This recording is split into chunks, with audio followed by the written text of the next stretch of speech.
welcome back to my YouTube channel. It's me, and I'm going to let you know a few tips for lockdown. It was recommended to me to do as a YouTube video. So if you have a child or children or by yourself or whatever,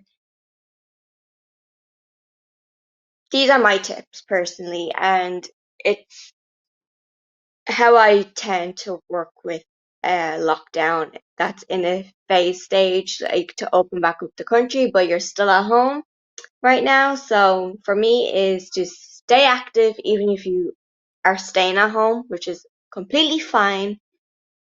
Well, you have to, but like if you haven't anything to do or you feel very unproductive in life where you find it difficult to get out of bed even, then that's completely fine. If I'm honest with you, I was at those stages too, where I was getting up, which it felt like getting up for nothing. Like I just felt unproductive. I felt anxiety ridden. I felt depressed. I felt angry. I felt overwhelmed. It really gets to you, and it's okay to not be okay. But anyway, I'm here if you need me to talk to, because everybody's in this stage, and you're never alone. Like, we're all in this together. You're never alone. If you want to reach out to a stranger, because I know people find it easier to talk to strangers, then go right ahead. My Twitter is TFB Alanna Ryan 94.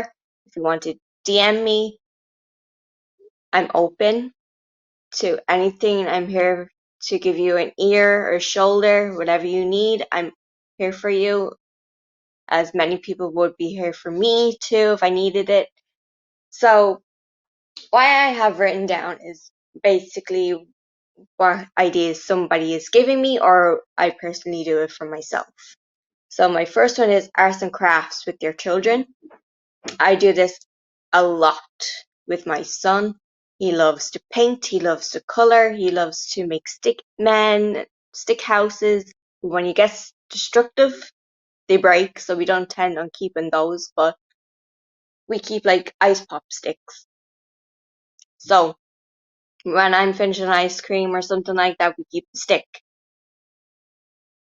So we tend to create like little things like that, and that's a great way to get their minds going, get creative, and it's like it gives them the time to get out of your hair, really, unless they need help. Another tip is, this was given to me as an idea on Facebook. Gardening with your children. If you have a back or a front garden or both, you can make a fairy garden to get their creativity going, get their minds set. They'd be very occupied with creating a garden. And yeah, I thought that was a good idea as well. So I took that and I'm sharing it with you as a tip. Another one is to exercise at home, either by yourself or with your children. You can easily YouTube exercises if you're adding your kids.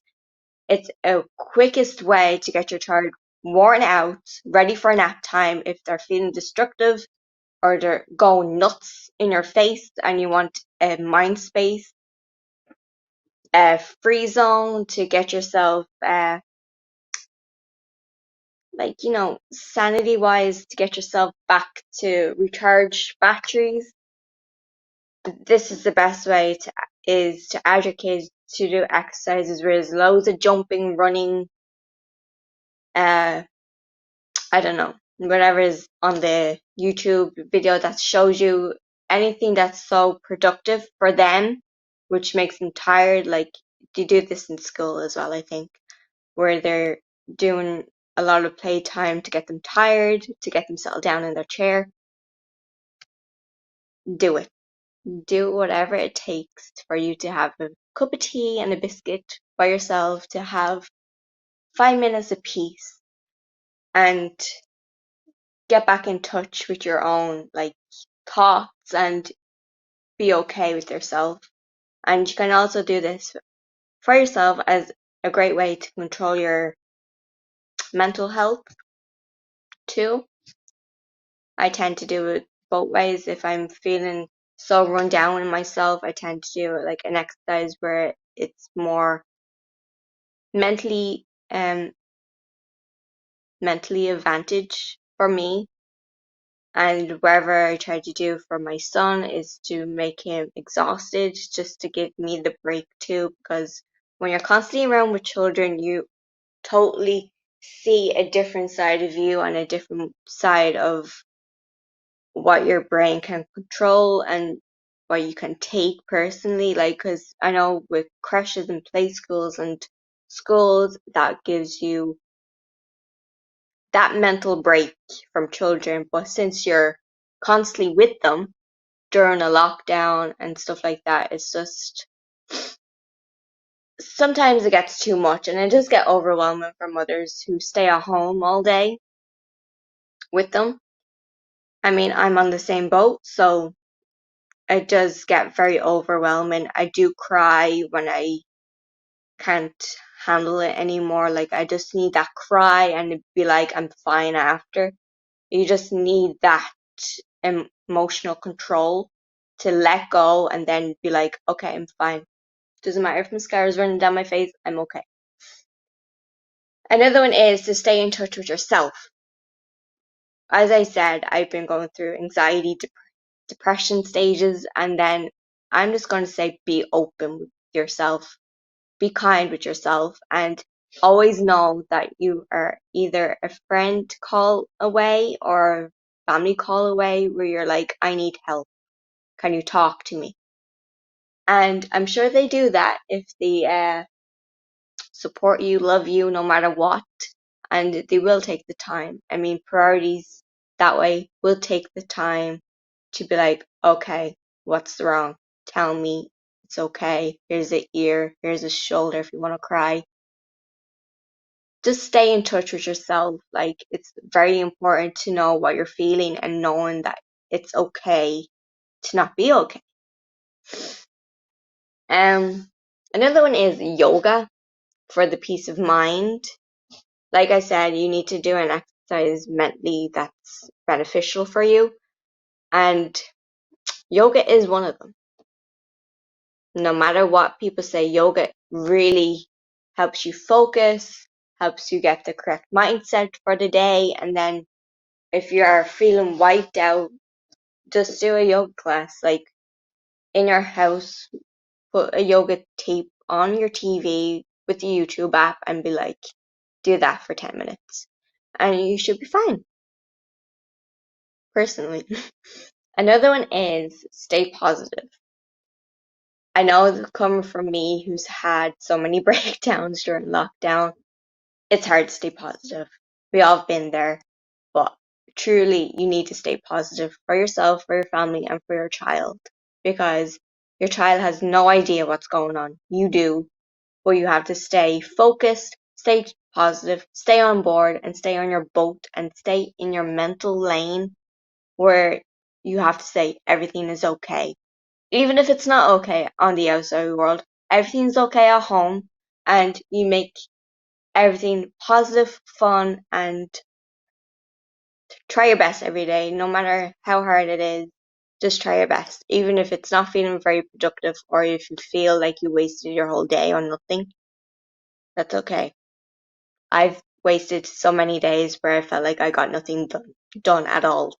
And then other days I feel like I've got a lot done and I still feel in a negative thought way, but it doesn't really matter. Just try to stay positive no matter what it is.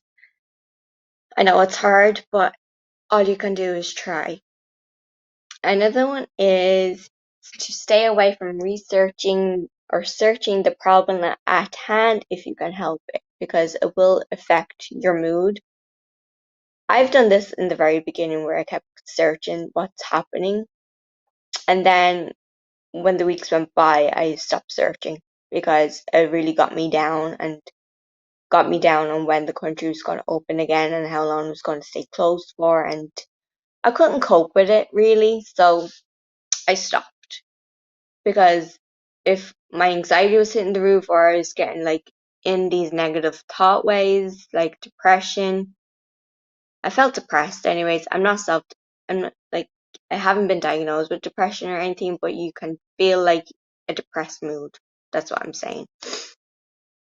But everyone feels that way. Everyone searched it, but I recommend stop searching, because if you want to have positive outcomes, you have to get rid of the negatives, and that is one of the negatives, where you have to stop searching the problem and just get on with what you're doing at life. Try to distract yourself as much as possible, and everything should be fine in a couple of days or weeks or months, depending on how long it is, but everything is okay. Don't forget that. Like, we're all on the same boat, and we're all in this together, and I'm also here for you. What else is the best way to get the family around the table is the classic board games. I've been trying to get these board games in my household as well, because it's a positive way for fun. You forget about the issues. It's the normal, like the normality of having a board game around the table, where you're actually going to forget issues for a while, and it's a fun way to keep everyone entertained and everyone like going positivity wise, and you can't go wrong with a board game at all. It's great. Or if you have an Xbox, I don't really want people to be on the TV much, but Xbox, PlayStation, whatever you have, that's a great way to get people going on multiplayer games. Um, Burnout 3, that's another classic that we like to play. And yeah, another one is pillow fights, building forts, or racing in the hallway if you have a large straight hallway with no turns in it. That's a great way to get your kids going as well, to have fun and just to get their creativity going, like with building forts, pillow fights, anything that distracts you and it's helpful, do it. And I recommend doing those because they are fun. And I like bashing people's heads with pillows anyway. I like getting the sheets, pillows all on the floor, just create a little fort and then put it back away after an hour of building it, and then 30 minutes of being in it, and that'd be it with your child. Because you do get they tend to bring their attention to something else eventually, and that's what you just have to do. Racing in the hallways, like I said, it's fun. That's a fun exercise to get your child sleepy and do nap time without complaining. Another one is baking and DIY projects and painting. Painting is very therapeutic for some anxiety people. I find it therapeutic to color as well, so that's another one. Baking with your kids or yourself is great to do. Uh, if you're done with everything else and you have nothing to do, baking is another goal. Or if you want to create a toy crate or create shelving or wherever it is, do a DIY project. I mean, it keeps your mind occupied for several hours. It's fun, hardworking. You're going to be worn out by the end of the day, but at least it's a productive thing where you're going to feel like you haven't failed during the day. So that's another one. And the last one is stay in touch with loved ones you usually see on a daily basis before lockdown happened, which is either your parents, grandparents, cousins, aunts, uncles, friends, whatever it is, partners, husbands, fiancés, or if your child's with someone else and you went into lockdown where you can't get your children, stay in touch with those who love you the most. Stay positive for them, because at the end of the day, you're going to see each other once again, no matter how many months it will take, and they have a lot of love for you, and whoever, you have a lot of love for them, and you just hang on to that thought process. And I hope you enjoyed this video, and I hope to see you in my next one. See you guys.